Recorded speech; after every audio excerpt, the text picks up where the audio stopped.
Hello friends. कल हम लोगों ने पढ़ लिया था ज्योग्राफी में। आज थी हमारी ज्योग्राफी की तीसरी क्लास है। ज्योग्राफी की कौन सी क्लास है हमारी? तीसरी क्लास है। तो हमने ब्रह्मांड के बारे में पढ़ लिया था, तारे की उत्पत्ति पढ़ लिया था और तारे का जो है कैसे तारा खत्म होता है, कैसे तारे का अंत होता है, हमने उसको पढ़ लिया था। तो आज और हमने ये भी पढ़ लिया था कि जो टालमी थे उन्होंने कहा था कि धरती स्थिर है, सूर्य चक्कर लगा रहा है। फिर जो अन्य वैज्ञानिक आए थे हमने उनके बारे में पढ़ लिया था। हब्बल जो टेलीस्कोप है उसके बारे में पढ़ लिया था। यहाँ तक चीज़ें हमने पढ़ी थी। आज हम उसके आगे पढ़ेंगे। तो उसके आगे पढ़ने के लिए हम कुछ चीज़ें पढ़ते हैं जो जिस चीज़ में बहुत ज़्यादा कन्फ्यूज़न होता है हम लोगों को। इनफैक्ट मुझे भी होता था, तो आप लोगों को भी होता होगा। आज मैं उसी चीज़ को एकदम से क्लियर कराऊंगी। वो क्या है? प्रकाश वर्ष। ठीक, प्रकाश वर्ष। प्रकाश वर्ष किसकी इकाई है? तो दूरी की इकाई। प्रकाश द्वारा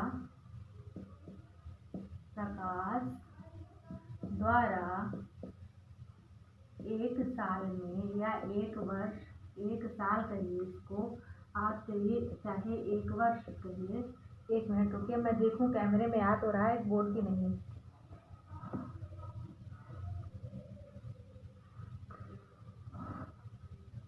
आ रहा है। एक वर्ष कहिए तो प्रकाश द्वारा एक वर्ष में प्रकाश द्वारा चली गई, क्या होता है? चली गई दूरी। और एक क्या है? Cosmic year. कॉस्मिक ईयर या कॉस्मिक वर्ष। कॉस्मिक वर्ष क्या होता है? तो कल हम लोगों ने पढ़ा था कि जो हमारा सूर्य है वो अपनी आकाशगंगा का एक चक्कर 25 करोड़ साल में लगाता है। कितने साल में? 25 करोड़ साल में। 25 करोड़ साल में। ठीक, क्यों? क्योंकि सूर्य क्या करता है? सूर्य द्वारा मतलब आकाशगंगा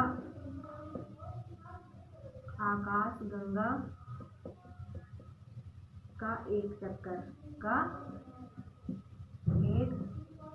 ठीक। चक्कर का समय या चक्कर का समय, ये हमने पढ़ लिया। ठीक,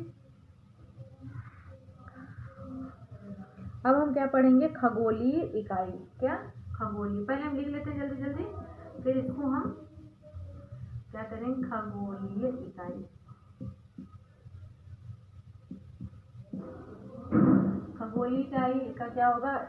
एस्ट्रोनॉमिकल यूनिट्स। खगोलीय इकाई एस्ट्रोनॉमिकल यूनिट्स। तो एस्ट्रोनॉमिकल यूनिट्स किसे कहते हैं? बराबर क्या होता है? तो 14.96 किलोमीटर। क्या होता है? 14.96 किलोमीटर।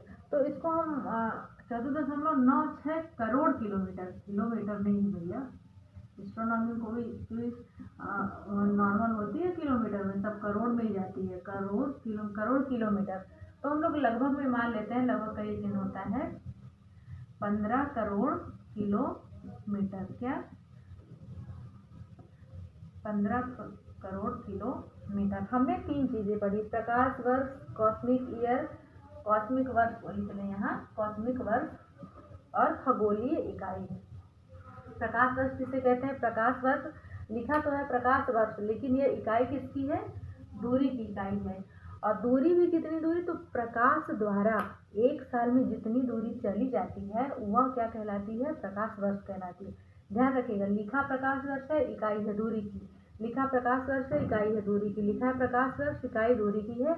और एक प्रकाश वर्ष बराबर मतलब प्रकाश के द्वारा एक साल में चली गई दूरी, प्रकाश द्वारा एक साल में चली गई दूरी को हम प्रकाश वर्ष कहते हैं। कॉस्मिक ईयर किसे कहते हैं? कि सूर्य अपनी आकाशगंगा का चक्कर 25 करोड़ साल में लगाता है। वही 25 करोड़ साल क्या कहलाता है? हमारा कॉस्मिक ईयर कहलाता है। उसके नीचे क्या है? खगोलीय इकाई। खगोलीय इकाई क्या होता है? 14.96 करोड़ किलोमीटर। 14.96 करोड़ किलोमीटर खगोलीय इकाई भी दूरी की ही मात्रक है। क्या है? दूरी का ही संकेतक है। तो लगभग में हम 15 करोड़ किलोमीटर मान लेते हैं। ठीक, अब हम देखते हैं सूर्य और पृथ्वी की और औसत दूरी कैसे ज्ञात करते हैं। तो हम क्या करते हैं कि ये हमारा सौरमंडल है, यहाँ पे कहीं है सूर्य। और एक मिनट जरा आप लोग रुकेंगे।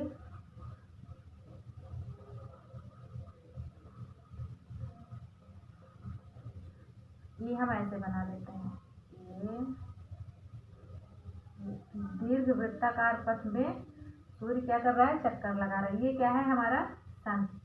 ये है हमारी पृथ्वी, ये भी है हमारी पृथ्वी। ठीक, तो जब यह क्या होता है, सूर्य और पृथ्वी को मिलाने वाली काल्पनिक रेखा, यह रेखा कैसी होती है? काल्पनिक होती है, मतलब कल्पना की गई, हकीकत में है नहीं यह रेखा, तो काल्पनिक रेखा होती है।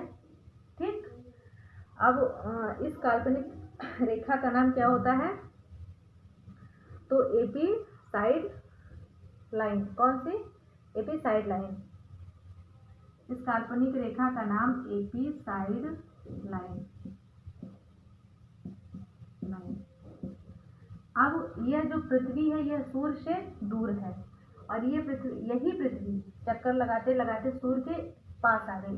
तो जब सूर्य से पृथ्वी क्या होगी, सूर्य और पृथ्वी के बीच की दूरी अधिक होगी, तो वह क्या हो जाएगा? क्या होगा? जब दूरी अधिक होगी तो क्या होगा? और जब दूरी कम होगी तब क्या होगा? जब कम होगी तो उपसौर। ठीक, जब अधिक होगी तो अपसौर, जब दूरी अधिक तो अपसौर और उपसौर।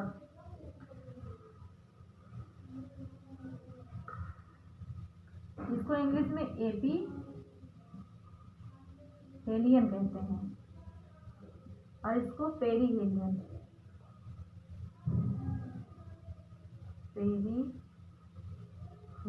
ठीक, उपसौर और अपसौर। अब कभी कभार क्या करता है, परीक्षा में इसकी तारीख पूछ लेता है। तो उपसौर क्या होता है? 3 जनवरी। ठीक, उपसौर होता है हमारा 3 जनवरी और अपसौर होता है हमारा 4 जुलाई। उपसौर होता है हमारा 3 जनवरी, अपसौर होता है हमारा 4 जुलाई। अब हम देखते हैं कि हमको भूलता बहुत है कि उपसौर कम को कहते हैं कि अपसौर कम को कहते हैं, अपसौर अधिक को कहते हैं या अपसौर कम को कहते हैं। तो हम उसको बहुत अच्छी ट्रिक है हमारी उपसौर। जैसे आपने देखा होगा प्रधानमंत्री, उप प्रधानमंत्री, राष्ट्रपति, उपराष्ट्रपति।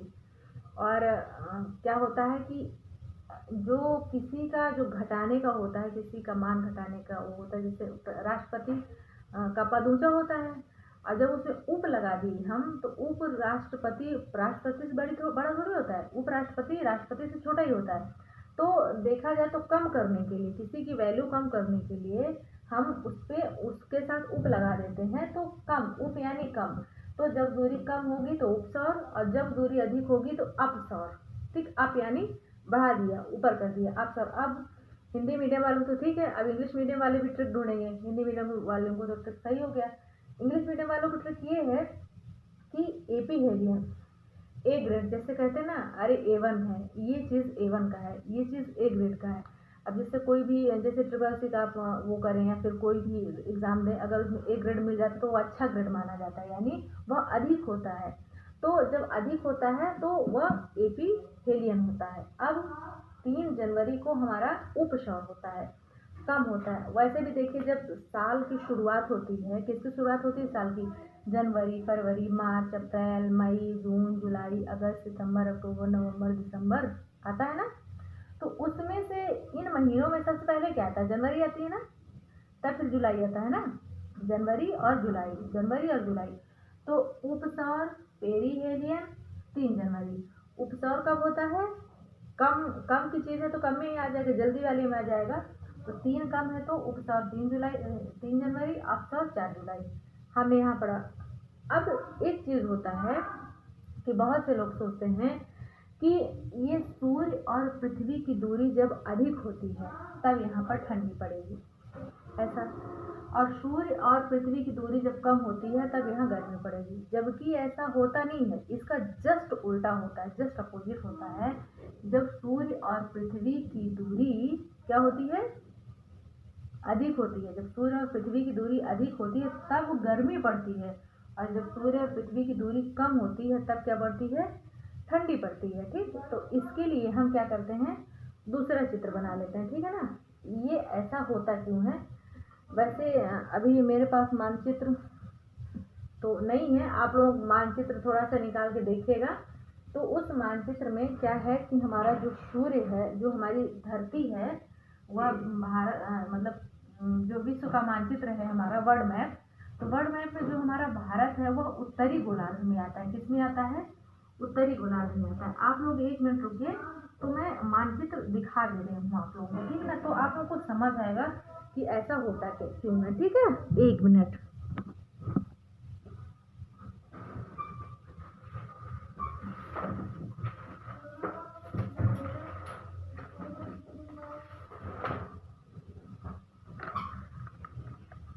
ये देखिए, पहले आप लोग मानचित्र में देखिए ध्यान से, ये मानचित्र में देख लिया आप लोगों ने ना।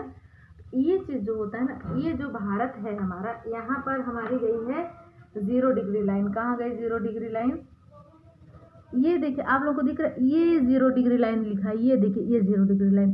तो ये वाली रेखा ये भूमध्य रेखा है, ये भूमध्य रेखा। तो हमारा भारत कहाँ है, इसके ऊपर है ना, भारत उसके ऊपर है और ऑस्ट्रेलिया इसके नीचे है। आपने देखा ना, ऐसे लाइन है भूमध्य लाइन, ऊपर हमारा क्या है, भारत है, और नीचे क्या है, ऐसे ऑस्ट्रेलिया है। फिर आप लोग इस चीज़ को ध्यान में रखिएगा। अब हम इसके आगे ये समझते हैं कि जब दूरी अधिक होती है तो गर्मी क्यों पड़ती है, जबकि सूर्य से दूरी जब अधिक होगी तो ठंडी पड़नी चाहिए, तो इसका उल्टा होता है, गर्मी पड़ती है।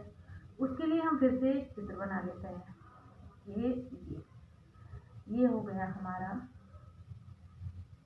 सूर्य, ये मान लीजिए सूर्य है हमारा, ये पृथ्वी है हमारी, ये पृथ्वी है हमारी। तो जो हमारी पृथ्वी है वह 22.5 डिग्री अपने अक्ष पर झुकी है। कितना झुकी है, अपने अक्ष पर झुकी है। अब चूंकि इसको देख रहे हैं तो ये उत्तरी गोलार्ध है, ये दक्षिणी गोलार्ध है, ठीक। अब हम बीच से रेखा खींचते हैं। आप सोचिए, समझिए कि ये भूमध्य रेखा है। कौन सी रेखा है, भूमध्य रेखा। ये है हमारा सन, ये भूमध्य रेखा है।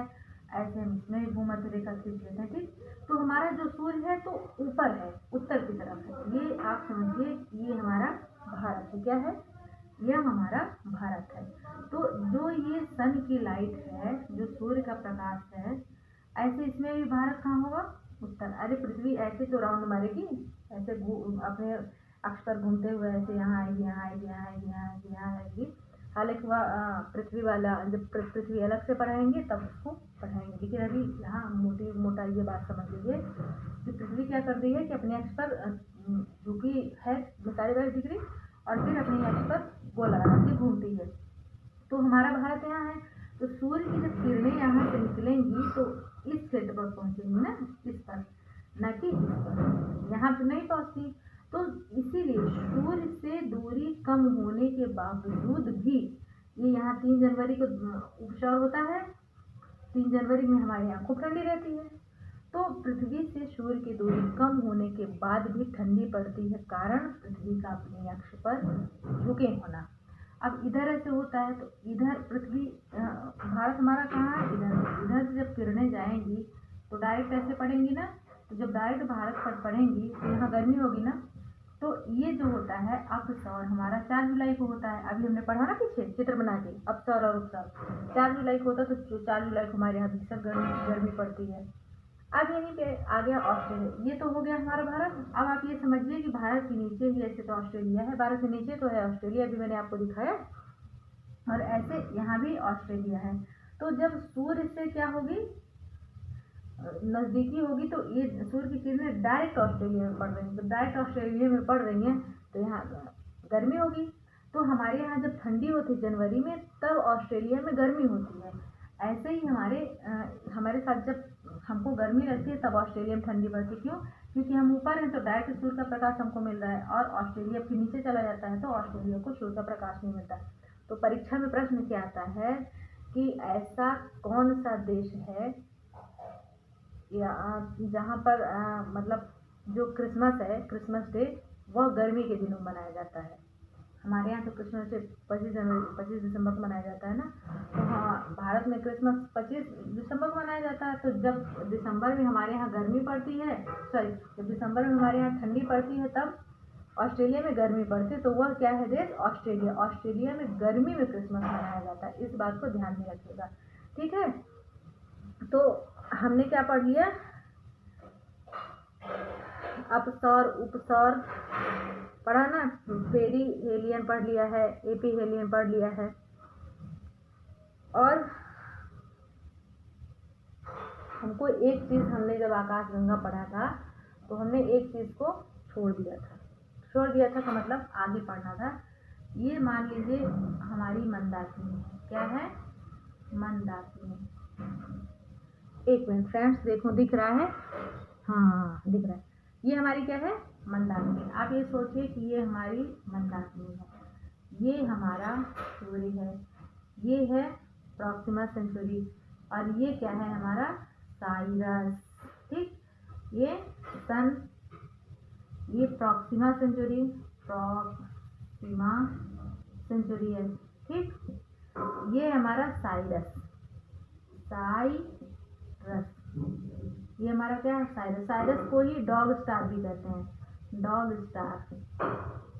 फ्रेंड्स देखें दिख रहा है कि नहीं दिख रहा है बोर्ड में? हाँ दिख रहा है, दिख तो रहा है। डॉग स्टार भी कहते हैं। तो ये जो होता है, ये सबसे चमकीला तारा होता है। जो साइरस होता है वह सबसे चमकीला तारा होता है, सूर्य से भी ज़्यादा चमकीला होता है, और प्रॉक्सिमा सेंचुरी से भी चमकीला होता है। तो प्रश्न यहाँ क्या बनता है? हमसे सबसे करीबी तारा सूर्य से सबसे करीबी तारा प्रॉक्सिमा सेंचुरी, लेकिन सबसे चमकीला तारा कौन है? तो सबसे चमकीला तारा साइरस या डॉग स्टार, साइरस या डॉग स्टार। समझ गए आप? तो अब एक वैज्ञानिक थे, कुछ खगोलवेत्ता ने क्या बताया कि एक वाइट होल है। क्या है? हमने ब्लैक होल पढ़ा था ना, जब तारे हमारे ख़त्म हो रहे थे, तो जब सूर्य से कोई भी तारा जो सूर्य से अगर 1.5 गुना बड़ा होता है तो फिर विस्फोटक तारा बनता है, अभिनव तारा बनता है। अभिनव तारा में न्यूट्रॉन था, पल्सर था, क्वेसर था, और ब्लैक होल था ना। ब्लैक होल तो वो था जिसका घनत्व बहुत ज़्यादा था, जिसका वजन भी बहुत ज़्यादा था। ब्लैक होल मतलब मरा हुआ ऐसा तारा जो पूरी तरीके से इतना ज़्यादा घनत्व हो और वजन बहुत ज़्यादा हो। अब उसी तरह वाइट होल होता है। वाइट होल क्या होता है? तो कुछ खगोलवेत्ताओं ने ये बताया कि एक मतलब ये जितनी भी आकाश गंगाएं हैं, ब्रह्मांड है ना, हमने पढ़ा था ब्रह्मांड है, ब्रह्मांड में असंख्य आकाश गंगाएं हैं, बहुत सारी मतलब आकाश गंगाएं, बहुत से तारामंडल तारा है, ग्रह है, नक्षत्र है। तो उन्होंने ये कहा कि इन सबको जो प्रकाशवान कर रहा है, ठीक, आप समझ लीजिए आकाश गंगा हो गई, ठीक ना, और इसके बगल में देवयानी हो गई, एक और आकाश गंगा हो गई, तो क्लस्टर बन गया।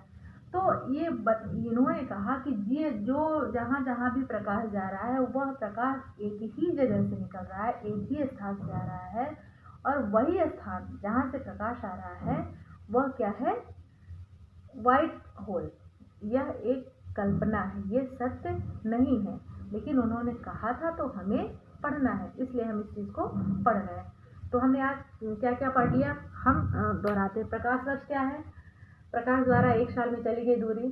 काल्पनिक वर्ष क्या? 25 करोड़, यानी सूर्य द्वारा आकाशगंगा का एक चक्कर का समय, यानी एक चक्कर जितने समय लगाता है 25 करोड़, वही काल्पनिक ईयर है। खगोलीय इकाई 14.96 करोड़ किलोमीटर, यानी लगभग में 15 करोड़ किलोमीटर। फिर हमने पढ़ा सूर्य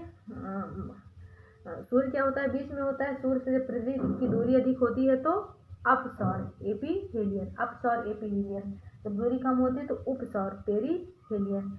उपसौर कब होता है? तो 3 जनवरी को होता है। अपसौर 4 जुलाई को होता है।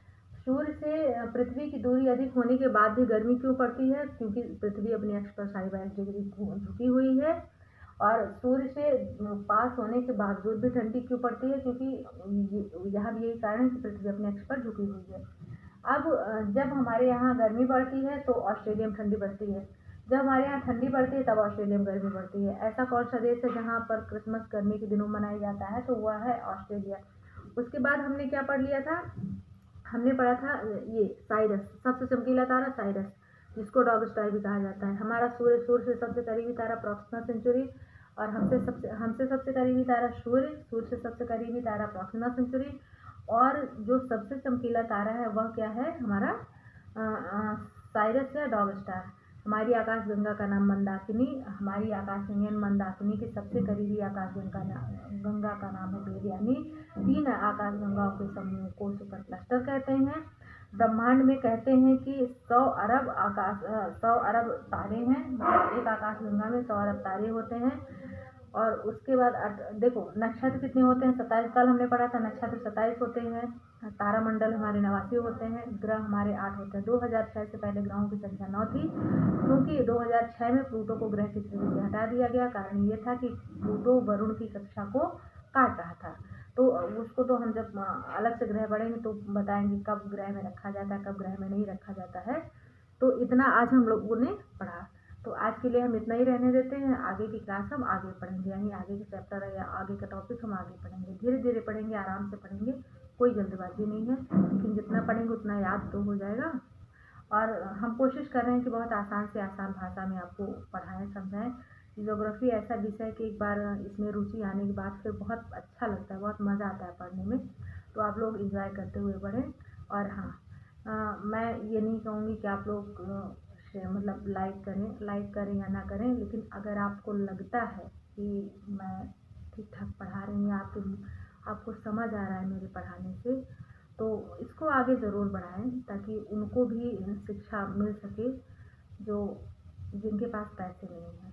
पैसे से तो सब कुछ मिल जाता है, लेकिन बिना पैसे के भी कहीं कुछ ना कुछ, जिनके पास पैसा नहीं, उन्हें भी तो शिक्षा का अधिकार है। तो आगे के लिए फिर हम आगे क्लास देखते हैं। तब तक के लिए अपना ख्याल रखें, बड़ों का सम्मान करें, छोटों को प्यार दें, और अपना व्यक्तित्व इस प्रकार से विकसित करें कि सभी जीव आपके साथ सुरक्षित महसूस करें। धन्यवाद।